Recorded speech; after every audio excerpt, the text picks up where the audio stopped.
Meet the OnePlus 3T. The T stands for Tim. That's what I named our review unit. And Tim here has 4 main differences versus his OnePlus 3 counterpart. First, processor. We've gone from a Snapdragon 820 to a Snapdragon 821.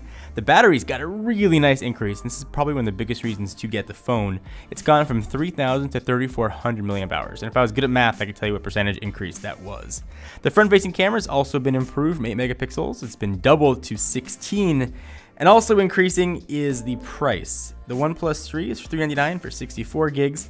And if you want to get a 64 gig variant of the OnePlus 3T, you're going to be paying $39 more. That math I can do. That comes in at $439. There's also a 128 gigabyte available, and a few other minor differences. You can get now a gunmetal color, which we have here. Opening the box, the OnePlus 3T, it's going to look just like the OnePlus 3, and it's definitely going to be a theme of this review. You've got a profile switcher in the upper left-hand corner, which I really like on Android devices. You've got a volume rocker up and down, dual SIM tray, and then underneath that, you're going to have your power button. On the bottom, you've got your downward-firing speakers, the USB Type-C port, so noise-canceling mic, and a 3.5mm headset jack.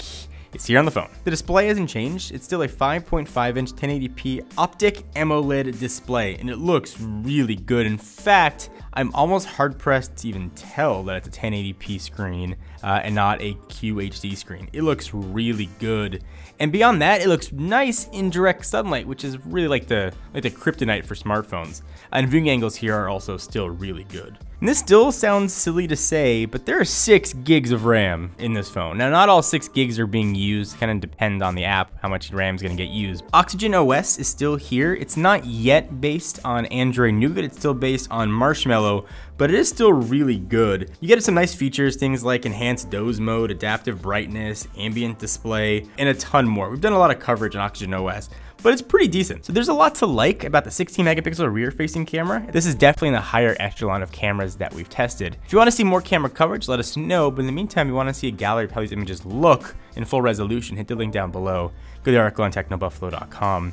In our test of the original OnePlus 3, we didn't have any heat issues, but I did notice the OnePlus 3T did get a tad on the warm side when I was playing a lot of videos, and it would take about 10-15 minutes for the warmth to actually be detectable. Nothing that's going to burn you in the pocket, but something to be aware of. And you'd expect from that extra 400 milliamp hours battery life to be better, and it was better from already really good battery.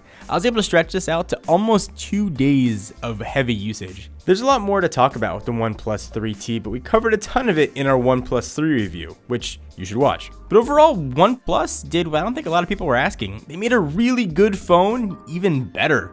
And the OnePlus 3 is probably one of my favorite phones of the year, and the OnePlus 3T just makes it even faster. I didn't notice much of a speed difference between the Snapdragon 820 and the 821. The clock speed difference is almost nominal.